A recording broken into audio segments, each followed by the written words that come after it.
Everything is energy, and everything is measured by its energy. Everything emanates energy. And based on the measurement, based on the type of energy, it has a physiological, psychological, emotional, spiritual, and etheric effect on everything. On everything. So, I described me coming into this lifetime as living, breathing thought, and having to learn through a lifetime of thinkers in the mental world and how to maneuver through that, through the energetic communication that was my primary source of how to field and filter and translate some kind of understanding of my existence and my existence within other existences. We all run around here right now about the Great Awakening and solar flashing and what's coming around the corner financially and what's going to happen to this institution and that institution. And, oh, the world isn't the way it was. And, oh, we want to make the world better, and so on and so forth. Your degree and measurement of awakening truly isn't as important as the measurement of how you feel. How do you feel in the muck or the shine of any of it? How do you feel? What gets you up in the morning? What do you reflect upon when you go to bed? Where was your level of happy points? Where was your level of, was I of service to others? Was I implementing the love I intended? Am I feeling some sort of completion in how I feel? Did I get up there a little bit on that ladder, or did I barely touch the step stool? How did everything I do today affect others? How did everything I do today, intermingling with others, affect me? And so the beautiful thing about the ending of a day is to be able to contemplate a lot of questions that we could chalk up to soul searching, because we're all looking for our happy points. We're all looking for something that gives us self-gratification, justification, and a purpose. But we take for granted that just living and breathing in this vessel is purpose enough. And now, how do I use my vehicle to accomplish some of the things I set out to do? And then how do I walk, live, and breathe and embody my soul and the essence of my spirit, my personality, my attitude, my constitution, the authentic self of me? How do I work this vehicle so that I'm co-creating and not just coexisting among the masses? We coexist and we coast a lot more than we realize we do, because we want to fit in with the status quo. And over the last many decades, we're seeing how a lot of that isn't working. And we're seeing through some of the distorted, deceitful obstacles that have been placed in our way to trip over, so that we're never getting to the destinations in which we intended when we incarnated. And we can get into all these quantum and multidimensional thought processes and debates and who's right and who's wrong and what belief system is this or it's that. The bottom line is, who are you in the you of the universe? And what's making you tick? And do you just need to step away from the mass moving crowds and start doing some inner reflection and contemplation and starting to bear witness to yourself? If you were a mirror following yourself around all day, you know damn well you'd be looking in that mirror, checking yourself over and over and over again.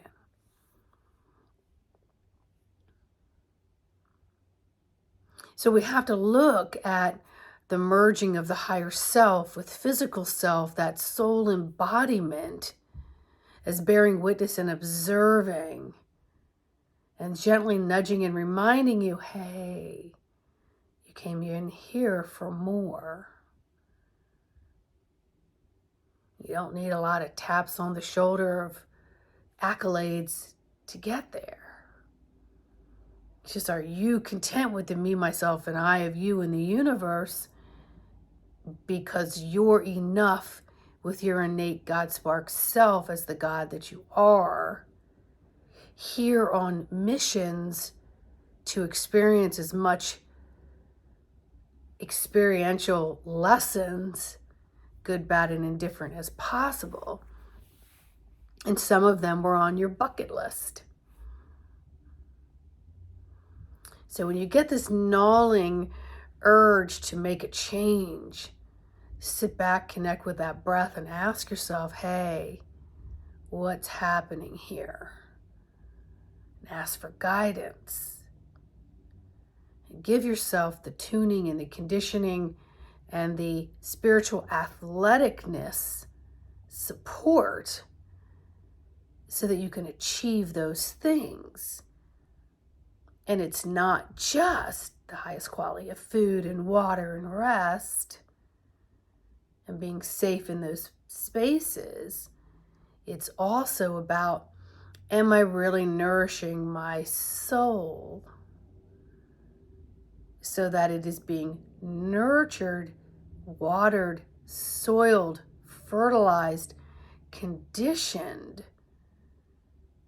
And is its environment allowing these conditions for this growth, these leaps, these bounds, these aha moments that then allow you to see your inner software system is so much more than the daily grind you've just been going through.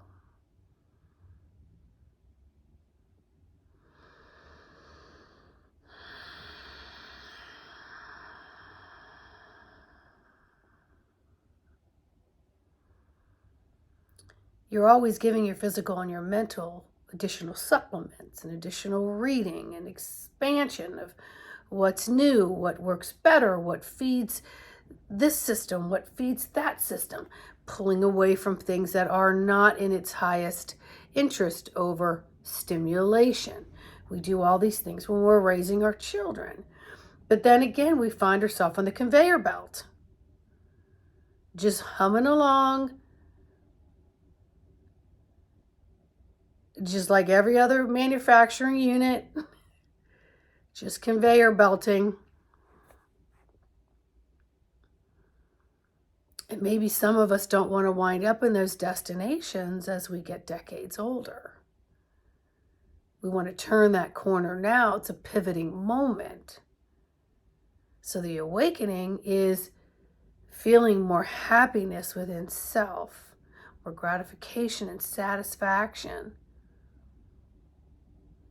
of serving ourselves as we serve others. And then breathing that and walking that and talking that and being the instructor, the mentor, the guide in the physical realm,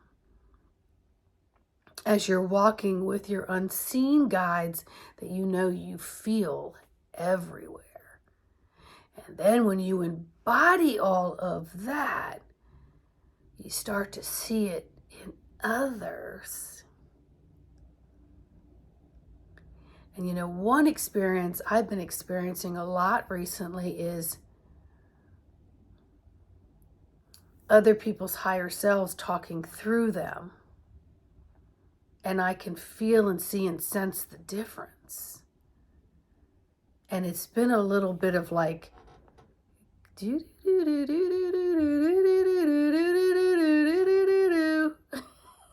mean, really. We keep going through massive energetic shifting. And more is available to us because more and more is allowing us to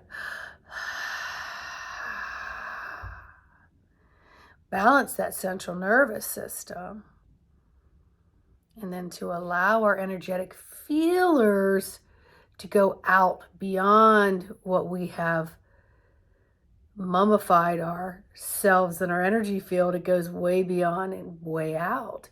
It goes like 12 feet out around you. And that's your postage stamp of energetics that is anchored into Mother Earth and Father Sky. And you're just kind of like the puppet in between, allowing yourself to glide through the experiences, never, ever being untethered. And when you realize that, you'll take all these programs and you'll just be like, gone.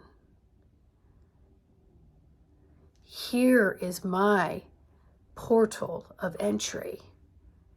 My portal of entry is here. And then it collaborates up here. They're equally as important. But we've been taught to go through here. And here is very limited. It doesn't always allow the feelings in. But when we're coming through this portal, we're seeing things with different hemispheres within self, and that surrounds self in all the selves of you. That is nothing but another me. So maybe for today and tomorrow,